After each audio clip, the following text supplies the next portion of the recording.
नमस्कार दोस्तों, VK knowledge electrical में आप सभी का स्वागत है। दोस्तों, राजस्थान टेक्निकल हेल्पर का एग्ज़ाम होना है और उसके लिए हम आपको टेक्निकल के मोस्ट क्वेश्चंस उपलब्ध करवा रहे हैं। इस वीडियो में 15 से 20 क्वेश्चन हम आपको सॉल्यूशन सहित प्रोवाइड करवाएंगे। 20 से 25 मिनट इस वीडियो को दे दो, बहुत कुछ सीख जाओगे। क्वेश्चन कैसे लगे मुझे कमेंट करके ज़रूर बताइएगा। पसंद आता है तो लाइक ज़रूर करें, अपने दोस्तों को फॉरवर्ड ज़रूर कीजिएगा। दोस्तों, आप हमारे चैनल पर पहली बार जुड़े हैं तो चैनल को सब्सक्राइब ज़रूर कीजिएगा। चैनल पर बहुत सा स्टडी मटेरियल उपलब्ध है। किसी भी प्रतियोगी परीक्षा की आप तैयारी करें, इसके लिए हमारा ऐप है जिसको आप डिस्क्रिप्शन में लिंक है, डाउनलोड कर सकते हैं। वहाँ से पूरे भारत में किसी एग्ज़ाम की आप तैयारी करें, हम आपको मोस्ट सूटेबल कोर्स यहाँ प्रोवाइड करवाते हैं। आइए दोस्तों, आज के प्रश्नों से शुरू करते हैं और काफ़ी अच्छे क्वेश्चन है। सभी क्वेश्चनों को पूरे विस्तार से आपको एक्सप्लेन करेंगे और उम्मीद करते हैं कि टेक्निकल हेल्पर में इस तरह के क्वेश्चन आपको देखने को ज़रूर मिलेंगे। नंबर 1 क्वेश्चन आपकी स्क्रीन पर, निम्न में से गलत सुमेलित कौन सा है। छोटा क्वेश्चन है लेकिन बहुत कुछ सिखाएगा। दोस्तों, इंडक्शन मोटर में कॉगिंग होती है। कॉगिंग बोलते हैं रोटर और स्टेटर का लॉक हो जाना। इसको मैग्नेटिक लॉकअप भी कहा जाता है। प्रेरण मोटर में ऐसा नहीं होना चाहिए। अगर हो जाता है तो मोटर रुक जाएगी, रोटर गति नहीं करेगा। तो ये तो सही था। अल्टरनेटर में हंटिंग होती है, ये भी सही है। हंटिंग का मतलब होता है रोटर उसका दोलन करने लगता है, क्योंकि जब लोड बढ़ता है तो फ्रीक्वेंसी घटना शुरू होती है। तो फिर अल्टरनेटर में फेज स्विंगिंग दोष इसी का नाम है। इसके निवारण के लिए हम डैम्पर वाइंडिंग का उपयोग भी करते हैं। हमिंग जो है ये ट्रांसफार्मर से रिलेटेड है, ट्रांसफार्मर में नहीं। एक्चुअल में हमिंग शब्द जो है वो मैग्नेटिक कोर से जुड़ा हुआ है। जैसे ट्यूबलाइट की चोक है वो भी हमिंग करती है। हमिंग मैग्नेटिक कोर से निकलने वाली ध्वनि को कहा जाता है। कारण होता है मैग्नेटिक कोर जो है वो थोड़ी सी लूज हो जाना, स्टैम्पिंग्स जो है उनके बीच में एयर गैप अगर आ जाता है ना तो वो हम करना शुरू कर देता है। सिंक्रोनस मोटर में क्राउलिंग होती है, तो दोस्तों ये गलत हो गया। क्राउलिंग सिंक्रोनस मोटर में नहीं, क्राउलिंग इंडक्शन मोटर में होती है। क्या होती है क्राउलिंग?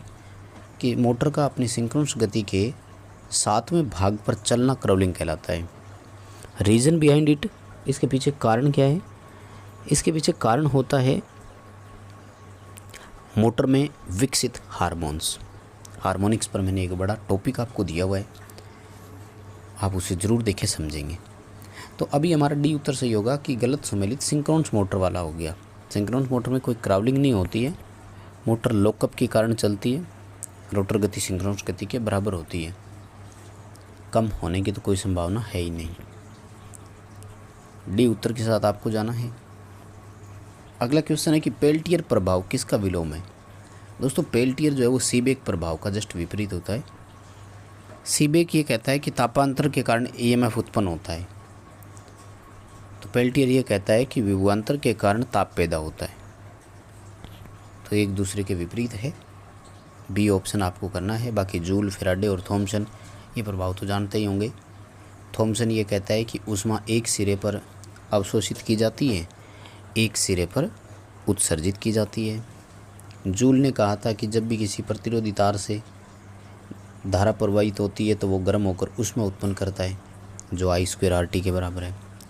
फैराडे ने 2 बातें कही थी, एक इलेक्ट्रोमैग्नेटिक इंडक्शन के बारे में और एक इलेक्ट्रोलिसिस यानी वैद्युतिक अपघटन के बारे में। एक पर जनरेटर, एक पर बैटरी या सेल जो है वो सिद्धांत काम करता है। आगे देखो, क्वेश्चन कह रहा है 4 पोल की इंडक्शन मोटर है, इसमें मैकेनिकल डिग्री 3 डिग्री है, तो वैद्युतिक में ये डिग्री कितनी होगी। दोस्तों, इसके लिए संबंध आपको ज्ञात करना होता है। टोटल मैकेनिकल डिग्री हमेशा 360 होती है, ध्यान रखना। अब एक राउंड में मोटर चाहे कितने भी पोल की हो, यांत्रिक डिग्री हमेशा 360 आएगी। तो वैद्युतिक डिग्री कितनी आएगी वो डिपेंड करती है पोल पर।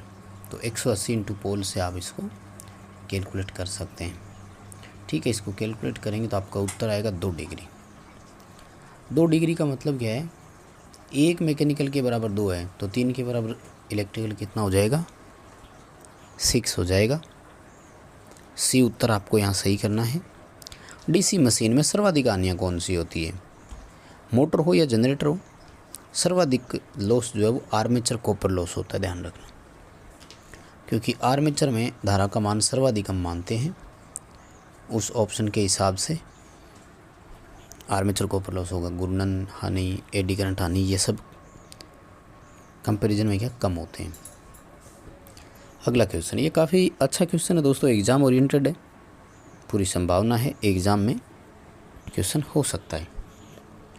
4% स्लिप के साथ प्रचालित एक इंडक्शन मोटर में रोटरी ईएमएफ की फ्रीक्वेंसी ज्ञात कीजिए जब मोटर 415 वोल्ट और 50 हर्ट्ज सप्लाई से जुड़ी हो। देखो दोस्तों, रोटर ईएमएफ की फ्रीक्वेंसी ज्ञात करनी है तो इसके लिए एक फॉर्मूला होता है, शायद आपको याद होगा। रोटर फ्रीक्वेंसी बराबर S/F होता है, ठीक है।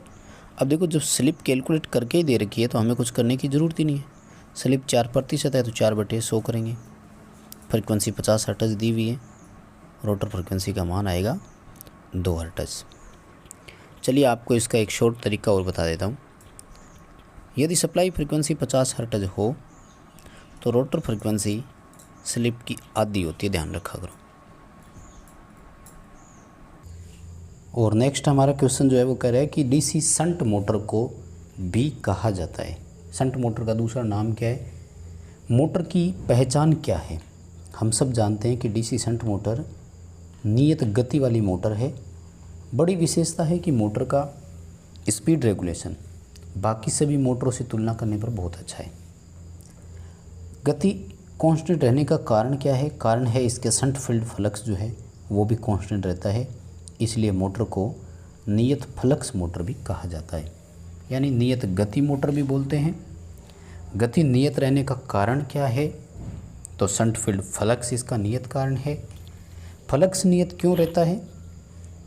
क्योंकि इसकी जो वाइंडिंग होती है वो समांतर में संयोजित होती है, इसलिए जितने भी वोल्टेज इसको मिलने होते हैं स्टार्टिंग में भी मिल जाते हैं और बाद में उसी वोल्टेज के साथ वो वर्क करती है।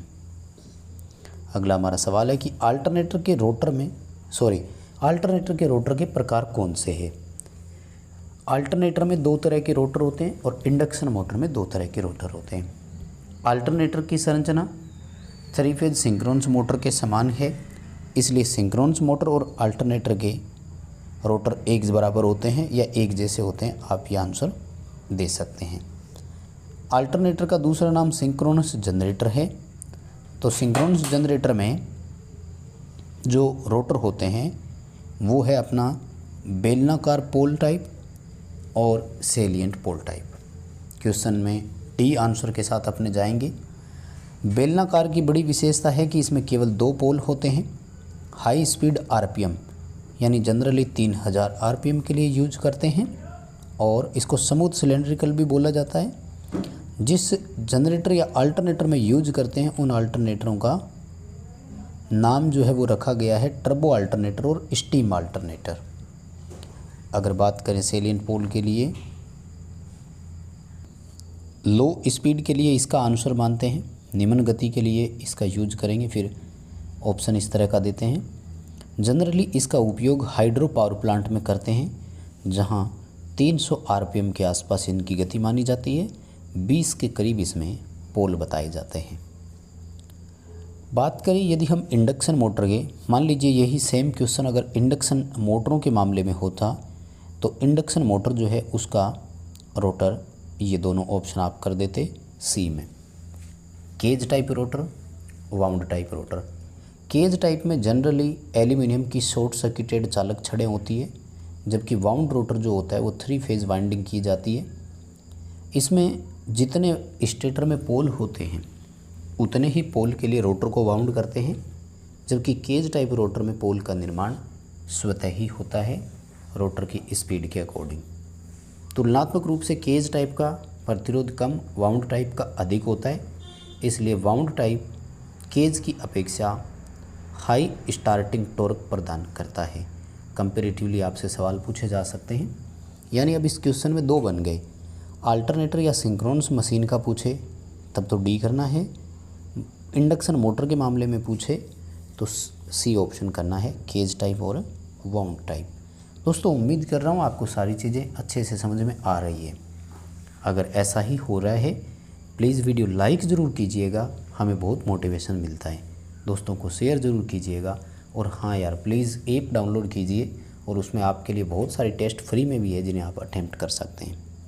आइए 8th क्वेश्चन की तरफ चलते हैं। सब स्टेशन में निम्न में से कौन सा घटक ऐसा है जो नो लोड पर किसी उपकरण में विद्यमान धारितीय आवेश को डिस्चार्ज करता है। दोस्तों नो लोड पर जो भी होता है इसको हम अवशिष्ट बोलते हैं और अवशिष्ट को डिस्चार्ज करने के लिए अर्थिंग स्विच लगाया जाता है। ए ऑप्शन सही रहेगा।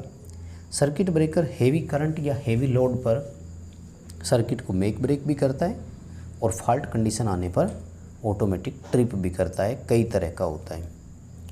तड़ित चालक यानी लाइटनिंग अरेस्टर, तो लाइटनिंग अरेस्टर हमें सर्ज से या लाइटनिंग से तड़ित से बचाव करता है और बस बार हमें प्लग इन बॉक्स व्यवस्था प्रदान करती है जिससे कि हम लोड को कनेक्ट कर सकें। अगला क्वेश्चन है इंस्ट्रूमेंट में डैम्पिंग के बारे में। एक सूची मापक यंत्र में डैम्पिंग जो है वो क्रिटिकल डैम्पिंग होनी चाहिए। क्रिटिकल का दूसरा नाम होता है लेवल डैम्पिंग, यानी पूरी एकदम लेवल वाली होनी चाहिए, क्योंकि मापी में अगर पूरी तरह से लेवल डैम्पिंग होगा तो पॉइंटर बिल्कुल स्मूथ गति करेगा और तुरंत स्थिर हो जाएगा। देखो अगर डैम्पिंग 0 होगी तो पॉइंटर लगातार दोलन करेगा, कभी अपने अंतिम मान पर स्थिर नहीं होगा। निम्न अवमंदक अगर होगा तो दोलन करेगा लेकिन स्थिर होने में समय अधिक ले लेगा। ओवर डैम्पिंग अगर अपन कर देंगे तो मीटर गति स्लो करने लग जाएगा, तो वो अंतिम मान पर पहुंचने में वैसे समय अधिक ले लेता है। इसलिए सबसे उपयुक्त ऑप्शन होता है कि उसमें क्रिटिकल डैम्पिंग होनी चाहिए। अगला सवाल, 3 समान रेटिंग के बल्ब है 230 वोल्ट सप्लाई पर हमने जोड़ा, श्रेणी क्रम में कौन सा लैंप अधिक प्रकाशित होता है। ध्यान से देखिएगा दोस्तों, अधिक प्रकाशित के मामले में जब अपन जाएंगे तो फिर तो देखो 15 वाट, 60 वाट और 100 वाट के हिसाब से क्वेश्चन है, ठीक है। अब क्वेश्चन की 2 लैंग्वेज आती है, यहाँ पर ध्यान रखना। सवाल पूछने का तरीका है कि मोस्ट एफिशिएंट कौन है, तो सबसे ज़्यादा दक्षता जो होगी ना वो 15 वाट वाले की होगी, क्योंकि कम वाट वाले का प्रतिरोध अधिक है तो वोल्टेज ड्रॉप जो है वो इस पर अधिक होगा। सबसे ज़्यादा वोल्टेज ए पर ही होगा। अगला सवाल है, समांतर रेजोनेंट सर्किट है, एल और सी में बहने वाली धारा क्या होगी, तो दोनों बराबर करंट होगी, क्योंकि रेजोनेंस का मतलब होता है एक्सएल और एक्ससी बराबर। समांतर में वीएल वीसी तो पहले से ही बराबर होते हैं, जब एक्सएल एक्ससी बराबर हो गए तो आईएल और आईसी का मान भी क्या होगा, बराबर हो जाएगा। इसलिए परिणामी प्रतिघाती धारा का मान कितना होगा, 0, यानी नेट रिएक्टिव करंट पूछे आपसे कितनी है तो वो 0 है। इसीलिए परिपथ का पावर फैक्टर क्या होगा, यूनिटी होगा, क्योंकि करंट और वोल्टेज के बीच इन फेज का रिलेशन होगा। अगला क्वेश्चन है कि जब सोर्स द्वारा भार को अधिकतम शक्ति ट्रांसफ़र की जाती है तो दक्षता कितनी होती है। First of all maximum power transfer करने की शर्त क्या है, तो अधिकतम शक्ति ट्रांसफ़र करने के लिए लोड प्रतिरोध सोर्स प्रतिरोध के बराबर होना चाहिए। उस समय लोड को मैक्सिमम पावर ट्रांसमिट की जाती है। लेकिन याद रखें पावर मैक्सिमम ट्रांसमिट होती है बट एफिशिएंसी 50% होती है। आधी दक्षता मानते हैं उसकी, बी उत्तर यहाँ पर सही हो जाएगा। अगला सवाल है, 3 इनपुट वाले एंड गेट में कितने आउटपुट उच्चतम प्राप्त होंगे। मैक्सिमम यानी 1 कितनी बार प्राप्त होंगे। दोस्तों एंड गेट जो होता है वो सीरीज में जुड़े हुए 1 वे स्विच की भांति होता है, इसलिए इसमें आउटपुट केवल तभी मिलती है जब सभी इनपुट उच्च हो, तो इसकी एक कंडीशन बनती है। इसमें 3 क्वेश्चन आते हैं, ध्यान से समझिएगा। फर्स्ट ऑफ ऑल तो ये क्वेश्चन बनता है कि टोटल आउटपुट कितने मिलेंगे, तो टोटल आउटपुट मिलता है हमें यहाँ पर 8। हाई आउटपुट मिलते हैं 1, जबकि लो आउटपुट मिलते हैं 7। क्वेश्चन सुनिएगा क्या पूछ रहा है। आउटपुट उच्चतम के लिए ए हो जाएगा, लो आउटपुट कितनी है तो 7 हो जाएगा, टोटल आउटपुट कितनी है पूछे तो 8 हो जाएगा। अगर नैंड गेट के लिए होगा तो फिर सारे आंसर जो है वो रिवर्स हो जाएंगे, यानी आंकड़े बदल जाएंगे। अगला सवाल, चित्र में दर्शित 10 ओम के प्रतिरोध में से 2 एम्पियर की धारा प्रवाहित हो रही है।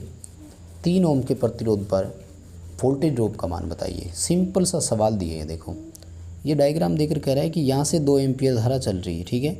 तो यूँ बताओ यहाँ वोल्टेज कितनी है। तो देखो पहली सी बात तो क्या है, ये दोनों 5 ओम के हो गए, ये 10 ओम का है।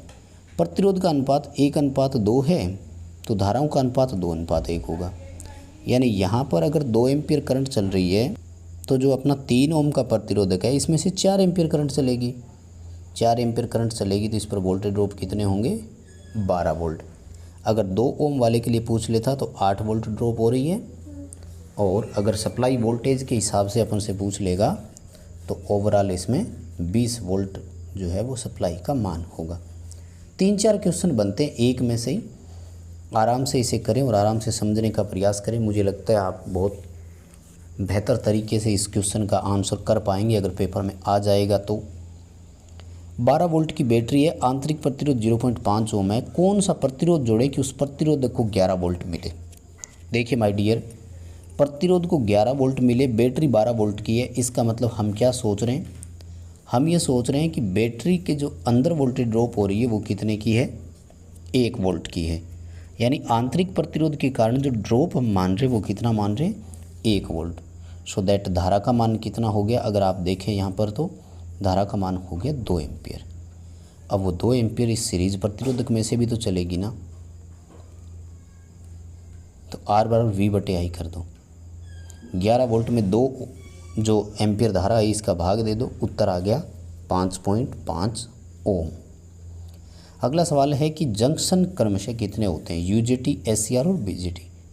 UJT में 1 होता है, SCR में 3 जंक्शन होते हैं, BJT में 2 जंक्शन होते हैं। UJT का पूरा नाम यूनि जंक्शन ट्रांजिस्टर है, SCR का सिलिकॉन कंट्रोल रेक्टिफायर है और BJT का बाइपोलर जंक्शन ट्रांजिस्टर है। UJT में 3 सिरे एमीटर, बेस और कलेक्टर है। SCR में एनोड, कैथोड और गेट है। BJT में कलेक्टर, एमीटर और बेस है। कलेक्टर भौतिक रूप से बड़ा होता है जबकि डोपिंग सर्वाधिक एमीटर की होती है। अगला सवाल, 3 फेज ट्रांसफार्मर की वाइंडिंग स्टार में जुड़ी हुई है, लेकिन इनमें से कौन सी ऐसी विधि है जिसमें स्टार के न्यूट्रल को ग्राउंड नहीं करते, तो उस विधि का नाम है इंटर स्टार संयोजन। इंटर स्टार संयोजन का उपयोग ही तब करते हैं जब सेकेंडरी साइड में न्यूट्रल उपलब्ध ना हो, इसलिए स्टार को वहाँ पर इंटर स्टार बना देते हैं। अगला सवाल बहुत सिंपल है, 3 प्रतिरोध श्रेणी क्रम में जुड़े हुए हैं। एक जो है वो 10 ओम का है, दूसरा जो है वो पहले का 2 गुना है, पहले का 2 गुना बोलें तो 20 ओम का है। तीसरा जो है वो दूसरे का 3 गुना है, दूसरे का 3 गुना बोलें तो 60 ओम का। यानी 10 ओम, 20 ओम और 60 ओम के 3 प्रतिरोध जुड़े हुए हैं। टोटल प्रतिरोध कितना आ जाएगा, 90 ओम आ जाएगा। बी उत्तर अपना यहाँ पर सही हो जाएगा। अगला सवाल, निम्न में से कौन सी डीसी की लाइन नहीं है। दोस्तों ये काफ़ी अच्छा क्वेश्चन है और आजकल पेपर में आता भी है। डीसी की 3 लाइनें होती है, मोनोपोलर, बाईपोलर, होमोपोलर। यूनिपोलर नाम से डीसी में कोई ट्रांसमिशन लाइन नहीं होती है। मोनोपोलर में 1 वायर जाता है नेगेटिव वाला, बाईपोलर में 2 तारें जाती है पॉजिटिव और नेगेटिव, होमोपोलर में 2 या 2 से अधिक जाती है नेगेटिव तारें जाती हैं। अगला सवाल, कौन विद्युत चुंबक का एप्लीकेशन नहीं है, तो इलेक्ट्रिक आयरन नहीं है। ये किसका है, हीटिंग का अनुप्रयोग है, उसमें सिद्धांत पर आधारित है, जबकि कॉलिंग बेल, प्रोटेक्टिव रिले और ट्रांसफार्मर ये तीनों चुंबकीय सिद्धांत पर कार्य करती है। तो बस दोस्तों यही थे आज के लिए 20 प्रश्न। उम्मीद करता हूँ आपको क्वेश्चन बहुत पसंद आए होंगे। प्लीज़ वीडियो लाइक कीजिएगा, कमेंट करके हमें बताइए आपको कैसा लगा, आपका स्कोर बताइए, कितना कर सकते थे एक टेस्ट के रूप में। ऐप डाउनलोड कीजिए, चैनल सब्सक्राइब कीजिए, वीडियो अपने दोस्तों को शेयर ज़रूर कीजिए। बहुत धन्यवाद।